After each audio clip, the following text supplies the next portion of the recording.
How was the Shire governed? They had a mayor, thanes, and sheriffs, but how were they elected? Were they even elected? Was there democracy in the Shire? Let's take a look. Hi everyone, this is Robert. Welcome to Deep Geek. On this channel we cover The Lord of the Rings, A Song of Ice and Fire, The Witcher, and other great fantasy books and TV shows in nerdy detail. Welcome. Tolkien portrays the Shire as a rural idyll, with the hobbits living their lives free from care, and the focus of the story there is far from the heady questions of kingship and succession that we find elsewhere in Middle-earth. But the Shire was a fully imagined fantasy setting, and we're told of several official job titles in the Shire. So, who governed the Shire? How did they get those positions, and was there any kind of democratic accountability going on? The Shire was founded in the year 1601 of the Third Age, which then became Year One as the Shire reckoned. Having migrated west from the Anduin Valley, forced west really, due to the growing shadow in Mirkwood and increasing numbers of humans, the hobbits crossed the Brandywine River and settled in what we now think of as the Shire. They weren't the first settlers there. Indeed, that land was technically a part of the northern kingdom of Arnor, and when that split up, Arthedain. It had been mostly farmlands, forests and hunting grounds, but the incessant confrontations with Angmar had depopulated the region by the time the hobbits arrived. They gained permission from King Argaleb II to settle the land, and then, as we read in the appendices to The Lord of the Rings, they passed over the Bridge of Stonebows that had been built in the days of the power of the North Kingdom, and they took all the land beyond to dwell in, between the river and the far downs. All that was demanded of them was that they should keep the Great Bridge in repair, and all other bridges and roads, speed the king's messengers, and acknowledge his lordship. This the hobbits did, and, it would appear, even sent hobbit archers to fight in at least one of the king's battles against Angmar. The Bridge of Stonebows that they had to keep in good repair, incidentally, is better known to us as the Brandywine Bridge. True to their word, the hobbits kept it in good repair throughout the life of the Shire. So, the Shire was originally part of a wider kingdom, although it was allowed to almost entirely run its own affairs. The hobbits had their relatively small-scale obligations as a part of that, and in return the king offered protection against the outside world. This lasted for around 400 years until Arthedain fell, and the line of kings seemingly ended. In reality, of course, the kingdom may have fallen, but the line of kings continued in secret, now styled as the chieftains of the Dunedain Ranges of the North. This is the line that Aragorn came from.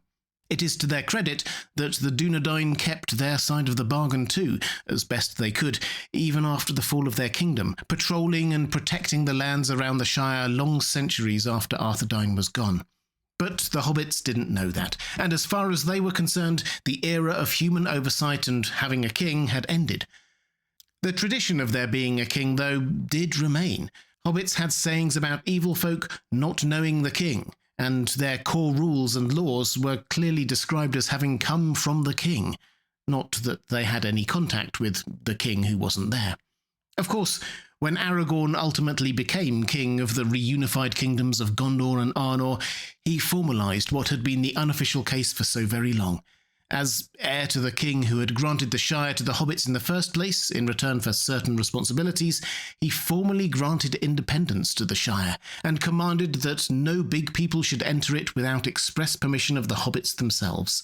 So the arrangements established in the Third Age seem to have largely carried on into the Fourth Age too. Still, back when Arthedain fell and the kingdom of Arnor was long gone, the hobbits had to decide how to govern themselves for what would be the rest of the Third Age.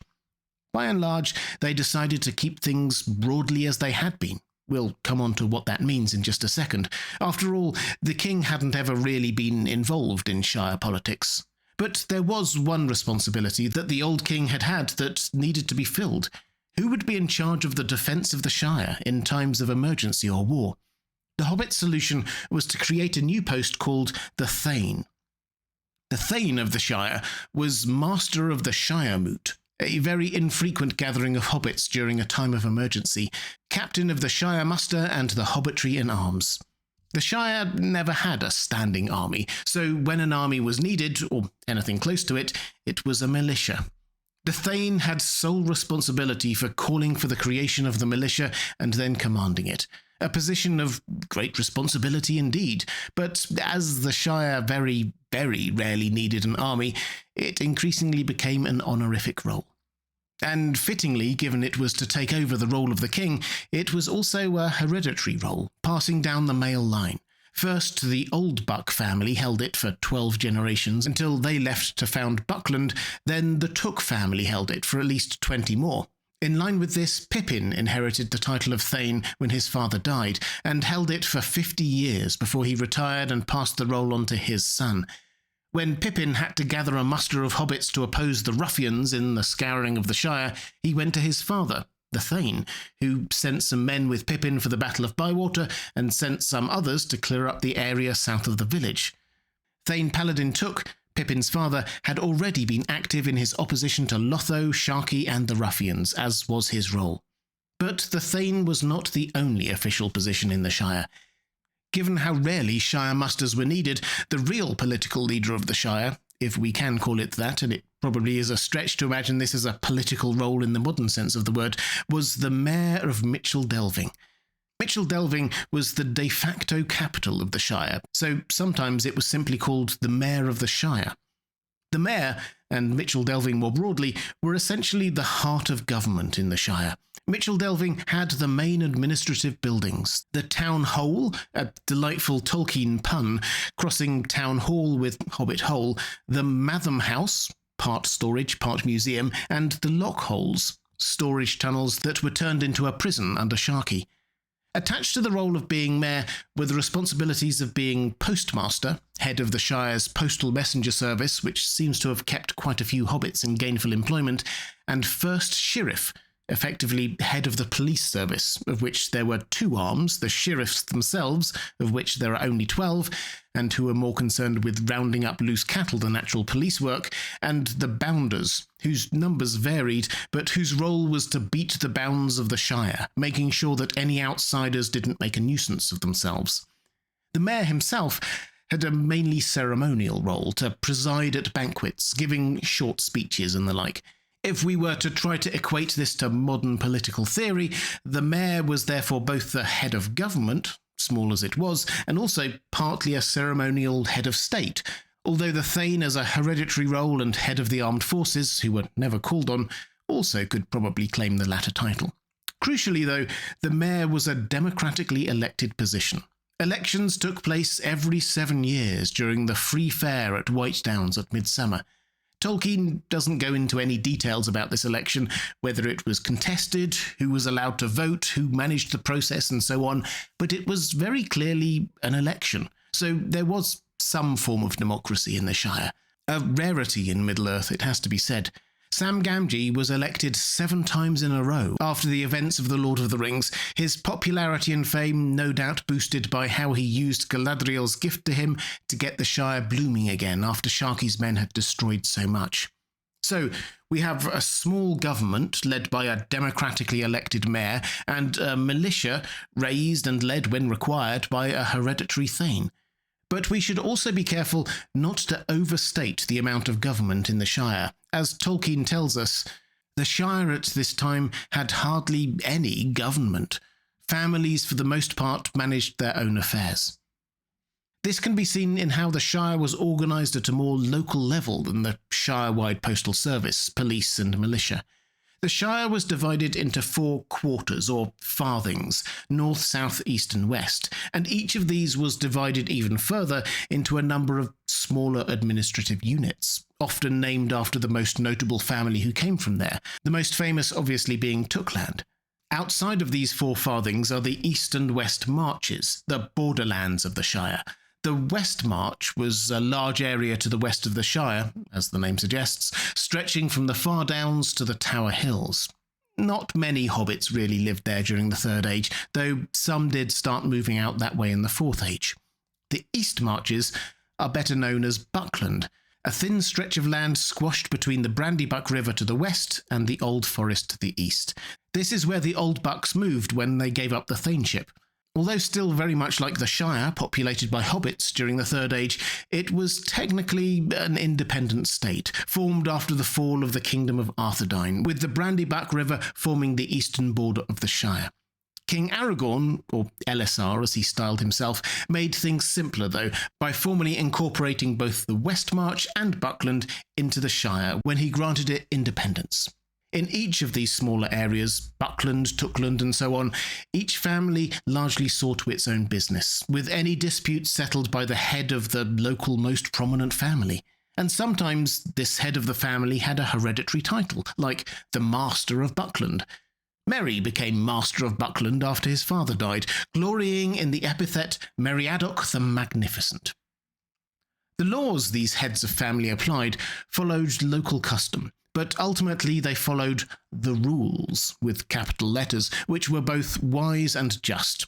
These rules came, they claimed, from the old king himself and did not need to change. Which brings us back to the whole idea of small government, because if you have laws that are wise and sufficient, there is no need for new laws, or lawmakers, or a parliament. At least, that seems to have been how the hobbits saw it. Tolkien seems to have taken the view in his creation that if the people in charge are wise and good, then that is half the way to good government, regardless of whether those people are elected or inherit the role by birth. So, what was the Shire's political system? There was just one elected official, the mayor, who had some ceremonial feasting duties and oversaw the few centralised state functions. They were elected every 7 years. There was rarely a need for a military, but when there was, it was led by the Thane, a hereditary post held by the head of the Took family. Almost all other matters were dealt with locally by the heads of powerful families. Laws hardly ever changed, so there was no need for a parliament, although there were seemingly lawyers or lawmasters or public notaries. You'll remember Grubb and Burrows, who organised the auctioning of Bilbo's possessions while he was away. Foreign and domestic policies hardly ever changed, and there were hardly any imports, exports, immigrants or emigrants, so there was no need for political parties or lobbyists, and by and large people were far more concerned about their next meal than matters beyond their own village. Of course, there is a lot here that Tolkien doesn't mention. Who maintained that bridge, or the roads? What about healthcare or education? How were the wages of the small number of public servants paid for? And so on.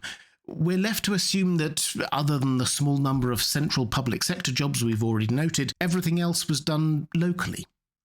Not all hobbits could read, suggesting no universal education, and we don't read of any central hospitals, suggesting medical and social care was done entirely privately, as it were, within family units or local practitioners based in the farthings. Charity does, however, seem to have been quite widespread. The Shire is a rural idyll in a fantasy world, so we probably shouldn't take too many direct lessons for what might work in our own world, but it is also a fascinating insight into what Tolkien thought a humble and content population needed in terms of government, and it's quite a hodgepodge set of ideas. Proto-democracy, yes, but also very much still relying on hereditary and male-only power bases. Natural laws being respected and disputes dealt with locally, but also an apparently thriving legal system. A commendable commitment to peace without a standing army, but also an acknowledgement that this is only possible because others were protecting the land. Altruism, but no basic education for all. A rural idyll, but not idyllic in every sense. Perhaps, though, we should end by noting how Tolkien uses these structures, such as they are, to shower recognition on the hobbits who left with Frodo on his great adventure. The hobbits of the Shire may not have fully understood what was going on beyond their borders, or what Frodo and co achieved, but for half a century afterwards they were ruled by those heroic self-sacrificial hobbits, in a kind of minor echo of Aragorn's Return of the King. The Wanderer finally gets recognised by his own people. Merry was Master of Buckland, Pippin the Thane of the Shire, and Sam, well, Sam the Humble became 7 times democratically elected Mayor of the whole Shire. If you'd like to see more Lord of the Rings videos, please click on the link on the left of your screen. Or if you'd like to support this channel, thank you. There's a link to my Patreon page on the right of your screen. That's all for this time. Thanks for watching. I'll see you again soon.